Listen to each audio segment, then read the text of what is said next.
Welcome to the Progress Zone podcast, where we help you create real momentum in your mindset, business, health, and life. I'm your host, Jody Donaldson, and every week we'll explore the small, intentional steps that lead to big, lasting growth. This isn't about hype, it's about habits. So let's get started. Well, welcome back to the Progress Zone podcast. In episode 1, I told you that mindset is the foundation of progress. It's the starting point, the gateway. Today, I want to take you deeper. Not just mindset in general, but the 5 biggest mindset traps people fall into and how you can flip them to move forward in your own life. Because the truth is, progress just doesn't depend on what you do. It depends on how you think about what you do. 2 people can face the exact same challenge. One grows stronger, the other one gives up. The difference isn't the situation, it's the mindset. So in this episode, I'm breaking down the 5 powerful mindset shifts that can transform the way you handle obstacles. I'll give you practical ways to put each one into action, and I'll challenge you to pick one this week and practice it. So let's dive in. The first shift is growth versus fixed mindset. A fixed mindset says, I'm just not good at this. That's who I am. A growth mindset says, I'm not good at this yet, but with effort, I can improve. Now think about where this shows up. Maybe you've seen it at work. Someone misses their sales target and immediately says, I'll never be good at this job. Another person gets passed over for promotion and tells themselves, I'm not leadership material. It shows up in fitness too. Someone who struggles through one workout and concludes, I'll never be in shape. Or they jog for the first time and they feel out of breath and say, man, I'm not a runner. That's just not me.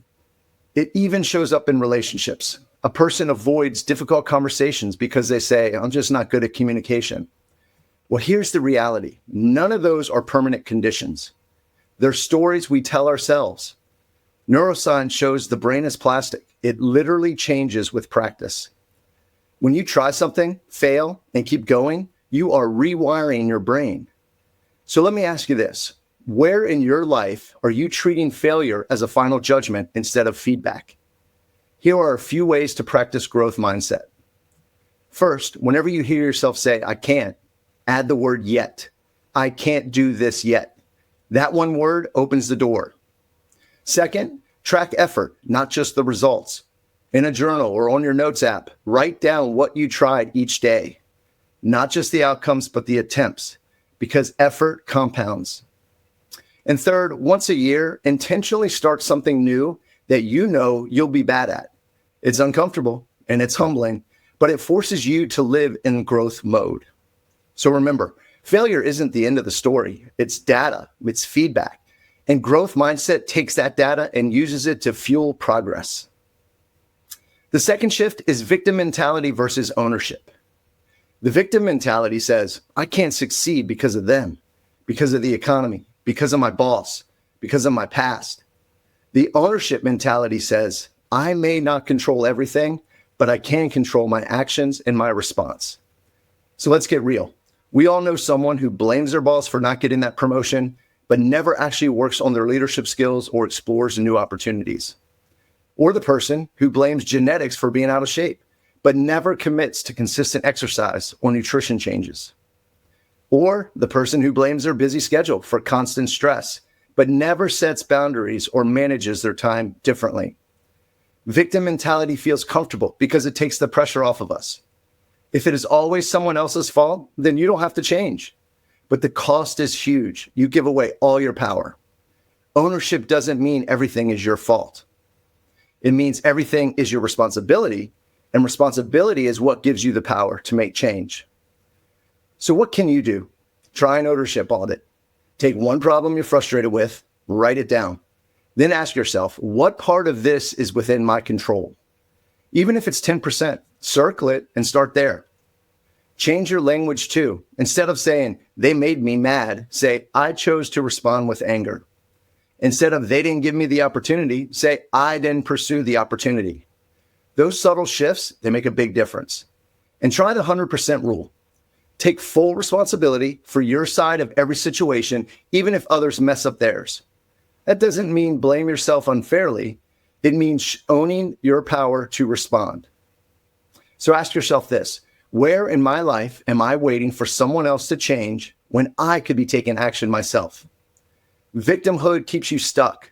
Ownership moves you forward.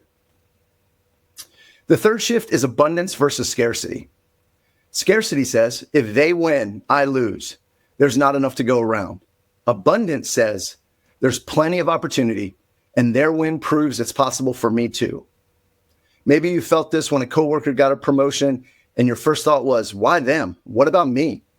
Or when a friend bought a new house and instead of celebrating, you felt that sting of resentment. Or maybe in business, when someone else lands a client and your gut reaction is, that should have been mine. Scarcity shrinks your world. Abundance expands it. Scarcity makes you defensive. Abundance makes it creative. Here's the good news. Abundance isn't naive optimism. It's strategic. When you believe opportunity exists, you're more likely to see it and act on it. So how do you practice it? Well, first, when envy creeps in, turn it into curiosity. Instead of why them, ask what can I learn from them or this situation? Second, practice gratitude. Write down 3 things you're thankful for every day. Gratitude suffocates scarcity. And third, give before you get. Share a resource, make an introduction, celebrate someone else's win out loud. When you live abundantly, opportunities multiply. Ask yourself, where in my life am I operating out of scarcity? And what could change if I lived with abundance instead? Scarcity says the pie is fixed. Abundance says we can bake another pie. The fourth shift is perfectionism versus healthy striving. Perfectionism whispers, don't start until it's flawless. Healthy striving says, start now because progress beats perfect. And how many times have you or someone you know waited for the perfect time to start something? The entrepreneur who never launches because the website isn't polished. The person who never begins a fitness program because the perfect schedule hasn't appeared. Or the writer who rewrites the same draft over and over but never publishes. Perfectionism is procrastination in disguise. It feels safe, but it's really just a fear wearing a mask. Healthy striving focuses on steady improvement. The question isn't, is this perfect? It's, is this better than yesterday? So how do you practice it? Well, first, you set minimum viable goals. Ask, what's the smallest version I can start today? Instead of writing a whole book, write 1 page. Instead of a 60-minute workout, start with 10. Second, aim for 1% better each day. 1% compounded daily becomes massive growth over time. And third, celebrate done. Done builds momentum. Perfect builds paralysis. So ask yourself, what am I holding back on right now simply because I'm waiting for it to be perfect? Perfectionism is a trap and progress is the way forward. The fifth shift is proactive versus reactive. Reactive people wait until crisis forces change. Proactive people anticipate challenges and prepare in advance. Think about it.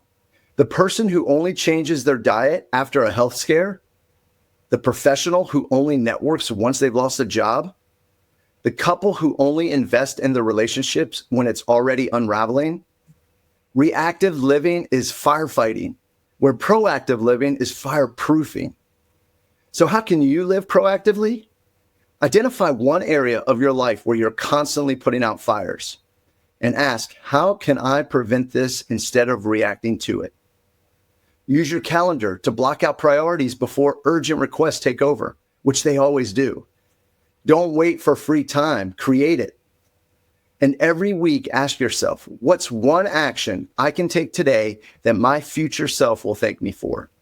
Don't just react to life, design it. So let's recap. Growth beats fixed. Ownership beats victimhood. Abundance beats scarcity. Healthy striving beats perfectionism. And proactivity beats reactivity.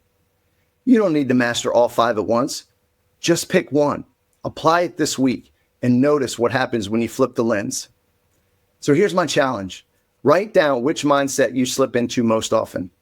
Then commit to flipping it for the next 7 days. Just 7 days. Watch what happens to your confidence, your energy, and your momentum.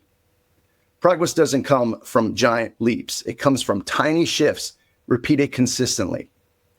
Every time you choose growth over comfort, ownership over blame, abundance over fear, progress over perfectionism, and proactive planning over reactive scrambling, you're stepping deeper into the progress zone. If this episode helped you, share it with someone who's stuck in the wrong mindset. And if you want to go deeper, my book, The Progress Zone, Unlocking Your Full Potential, is available on Amazon. It expands on these principles with practical tools you can use right away. So until next time, keep moving forward, one shift, one step, and one day at a time. That's how you grow inside the Progress Zone.